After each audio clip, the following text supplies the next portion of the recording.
जिस प्रिया से रोहन ने प्यार किया था वो धीरे धीरे मर रही थी। उसकी जगह कोई और ले रहा था, कोई अनजान, कोई भयावह साया। वो घंटों चुपचाप बैठी रहती, उसकी आंखें कहीं दूर शून्य में टिकी होती, जैसे वो यहां होकर भी यहां नहीं थी। रोहन जब पूछता, क्या हुआ प्रिया, किसी बात से परेशान हो? तो वह बस एक सूनी मुस्कान के साथ सिर हिला देती। एक ऐसी मुस्कान जो उसके होठों तक पहुंचने से पहले ही दम तोड़ देती थी। जल्द ही प्रिया का व्यवहार और भी अजीब होने लगा। वह गांव के बाहरी छोर पर बने एक पुराने जर्जर घर में रहने वाली एक रहस्यमयी बुढ़िया शांति देवी के पास अपना ज्यादातर समय बिताने लगी। गांव वाले शांति देवी के बारे में फुसफुसाते थे, कहते थे कि वह काला जादू करती है, कि उसकी नजर अच्छी नहीं है। लोगों का मानना था कि वह किसी की भी आत्मा को अपने वश में कर सकती है। रोहन ने प्रिया को शांति देवी के पास जाने से रोकने की बहुत कोशिश की, लेकिन प्रिया उसकी एक न सुनती। उसकी आंखों में एक अजीब सी जिद होती, एक ऐसी चमक जो रोहन को डरा देती थी। वे कहती, तुम नहीं समझोगे रोहन, वह मेरी मदद कर रही है। किस चीज में मदद, ये उसने कभी नहीं बताया। अब घर का माहौल भी बदलने लगा था। रोहन को अक्सर घर के कोनों में अजीब गरीब चीजें मिलती। सिंदूर में सने नींबू जिनमें जंग लगी कीलें चुभोई हुई थीं, फटे पुराने कपड़ों से बनी अजीब सी गुड़िया और दरवाजों के पास छिड़का हुआ कोई अनजान काला पाउडर। रात में प्रिया नींद में अजीब मंत्र बुदबुदाती। उसकी आवाज बदल जाती, भारी और खुरदरी हो जाती, जैसे कोई और उसके अंदर से बोल रहा हो। उसकी सेहत दिन ब दिन गिरती जा रही थी। उसके खूबसूरत चेहरे पर एक स्थायी उदासी और थकान ने डेरा डाल लिया था। उसकी चमकदार आंखें अब ढांसी हुई और बेजान लगती थीं। एक रात रोहन की हिम्मत जवाब दे गई।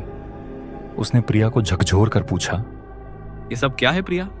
तुम क्या कर रही हो अपने साथ? कौन है ये शांति देवी? उस पल जो हुआ, रोहन उसे जिंदगी भर नहीं भूल सकता। प्रिया का शांत चेहरा अचानक गुस्से से तमतमा उठा। उसकी आंखें लाल हो गईं और उसने एक अमानवीय ताकत से रोहन को धक्का दिया। दूर रहो मुझसे! वह चीखी और उसकी आवाज किसी और की लग रही थी। तुम्हें कोई हक नहीं है मेरे मामलों में दखल देने का। रोहन टूट गया। यह उसकी प्रिया नहीं थी। उसकी हंसमुख प्यारी प्रिया कहीं खो गई थी और उसकी जगह किसी अनजान भयावह साये ने ले ली थी। निराश होकर रोहन ने गांव के कुछ बुजुर्गों से बात की। उन्होंने जो बताया उससे रोहन के पैरों तले जमीन खिसक गई। उन्होंने बताया कि कई साल पहले शांति देवी की एक बेटी थी जिसकी शक्ल काफी हद तक प्रिया से मिलती थी। एक बीमारी में उसकी मौत हो गई थी। उस दिन से शांति देवी का मानसिक संतुलन बिगड़ गया था। वह अक्सर कहती थी कि वह अपनी बेटी को वापस ले आएगी, चाहे उसे इसके लिए कुछ भी करना पड़े। गांव वालों ने रोहन को चेतावनी दी, बेटा, अपनी पत्नी को लेकर इस गांव से चले जाओ। वो औरत डायन है। उसने तुम्हारी पत्नी पर वशीकरण कर दिया है। वह उसे अपनी बेटी बनाना चाहती है। डर से कांपते हुए रोहन घर भागा। उसने प्रिया से मिन्नतें की, प्रिया चलो यहाँ से चलते हैं, ये जगह हमारे लिए ठीक नहीं है। लेकिन प्रिया ने जाने से साफ इनकार कर दिया। वह दरवाजे पर खड़ी हो गई, जैसे कोई अदृश्य शक्ति उसे गांव की सीमा से बाहर जाने से रोक रही हो। उसका मन, उसकी आत्मा, सब कुछ शांति देवी के नियंत्रण में था।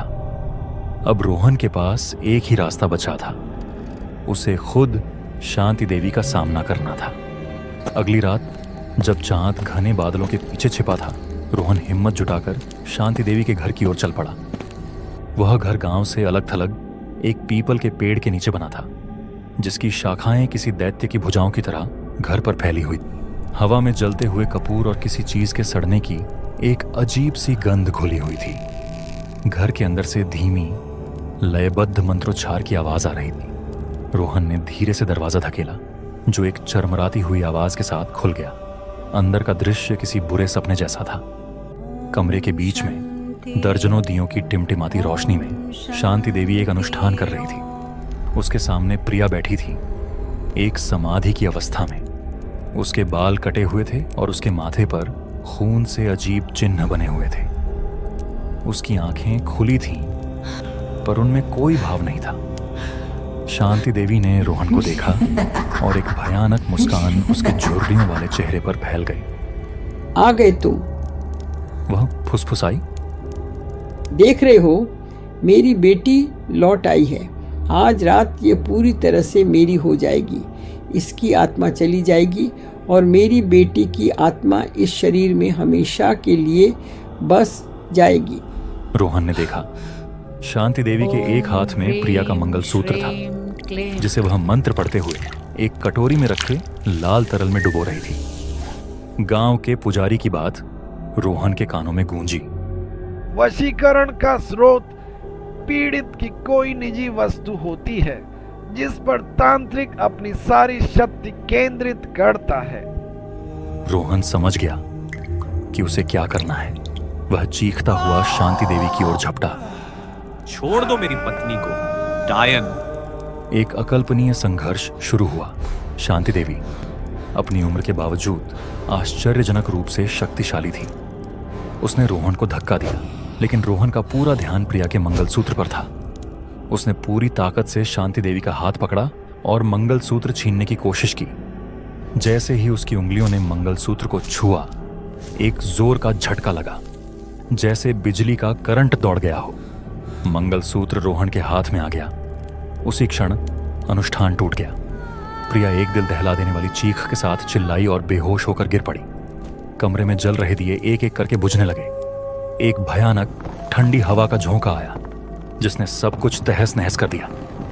शांति देवी अपनी ही काली शक्तियों की चपेट में आकर दर्द से चीखने लगी। उसकी त्वचा सूखने लगी, उसकी आंखें अंदर धंस गईं और देखते ही देखते उसका शरीर राख के ढेर में बदल गया। रोहन ने कांपते हाथों से प्रिया को उठाया और उस ढहते हुए घर से बाहर भागा। गांव वाले शोर सुनकर इकट्ठा हो गए थे। उन्होंने रोहन की मदद की। अगले कुछ हफ्ते किसी धुंध की तरह बीते। प्रिया धीरे धीरे ठीक हो रही थी, लेकिन उसे कुछ भी याद नहीं था। उसे बस इतना महसूस होता था कि उसने एक बहुत लंबा और भयानक सपना देखा है। ठीक होते ही रोहन और प्रिया ने वह गांव हमेशा के लिए छोड़ दिया।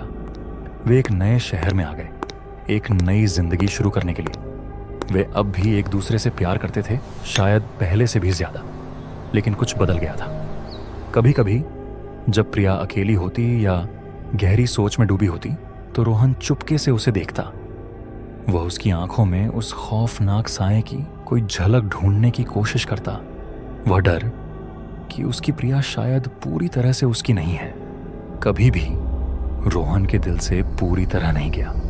यह वश का घाव था जो शायद कभी नहीं भरने वाला था।